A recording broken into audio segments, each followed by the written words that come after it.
का में कदे हो हेलो गालबा सारा प्रॉपर्टी तहरा नाम में कदे हो ये हमारा और की तहरा खाती जाने जिला जामे कदे हो होई बिगह के बिगह तहरा नाम को। बहुत प्यार मिल रहा है आदित्य जी को भी, आप लोग बहुत प्यार दे रहे हैं और अच्छी बात है ना कि कोई कलाकार अगर आ रहा है आप सबके बीच में अच्छी अच्छी चीजें लेके तो आप लोग उसको सपोर्ट करते तो मनोबल और बढ़ता है क्या कि बात से तहरिया बकात पता चलता सोझा हमार बाकी दाल नहीं गलता कि केहू कैले ना हो जान वैसन काम कदे हो। आज हम कहो कि सारा प्रॉपर्टी तहरा नाम कदे हो कि तारा खातिर जाने जिला जामे कदे हो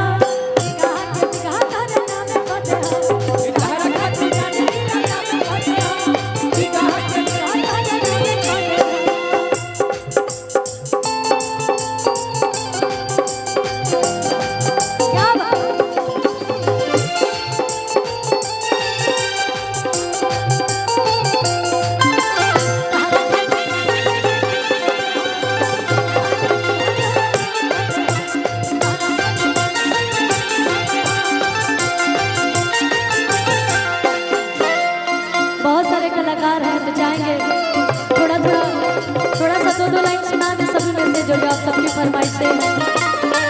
नहीं नहीं भैया कि कान्हा पल के नहीं फालवा चले चीता के चलावा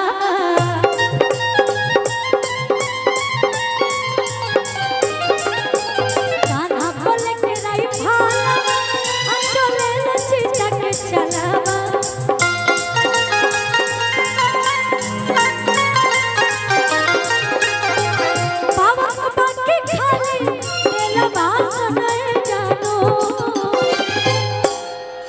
लेकिन ऐसा जितना अतिथि गण बानी हमारे अरुण चाचा जी बानी चाहे दीपू भैया बानी परिवार का जितना भी लोग लोग खाते कि पावर बाकी खाली आधे भाषण जानू चलेला जिला में हमारे शासन जानू चलेला जिला में हमारे शासन जानू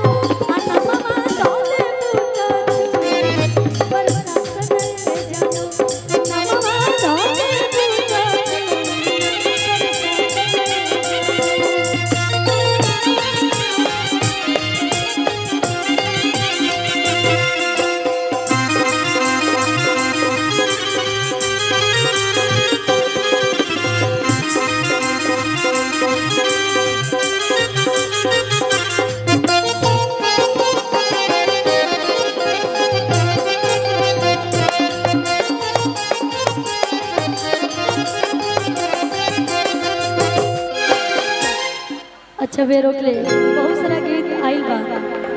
लेकिन वही में से एगो गीत कि सुघर शरीर के सजावट बला आ देखी शरीर के बनावट बला अरवाला प्यार बाटे सोरायना आरती भनई के मिलावट बला कि देखला पा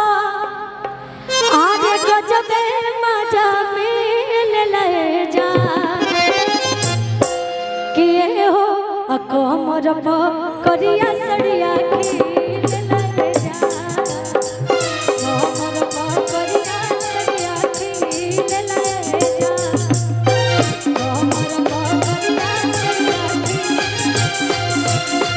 अकमर प करिया सड़िया कि सुघर शरीर के सजावट बला आ देखी शरीर के बनावट बला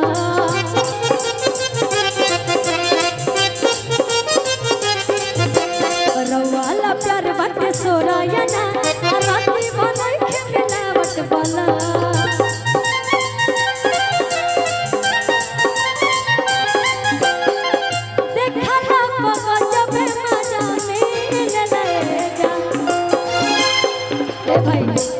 क्या भाई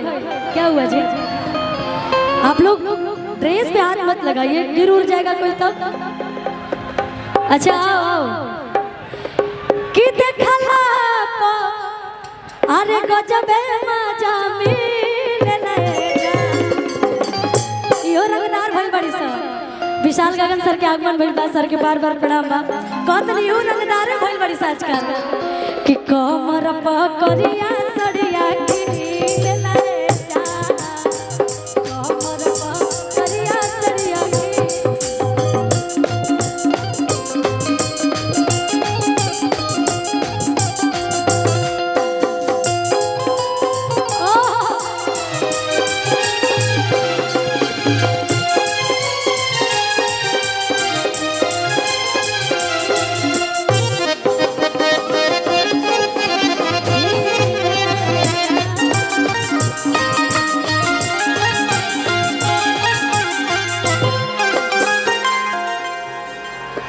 चश्मा लगा के हैंडसम लगा तारा,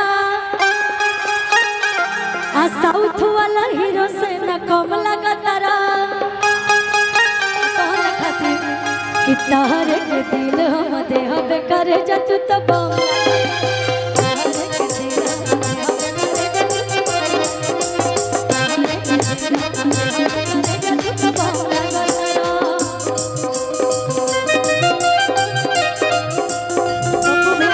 बहुत सारा प्यार कि तारे के दिल हम देह पे करे जतु तो बम लगा तारा।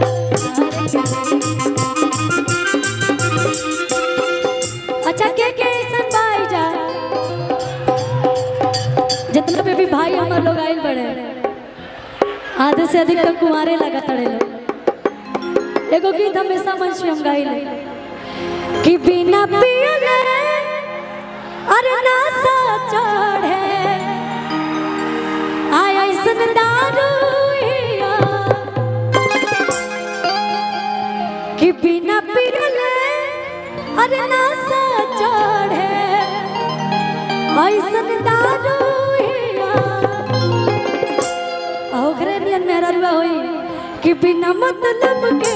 जवन लाड़े ओ मेहरा रुहिया।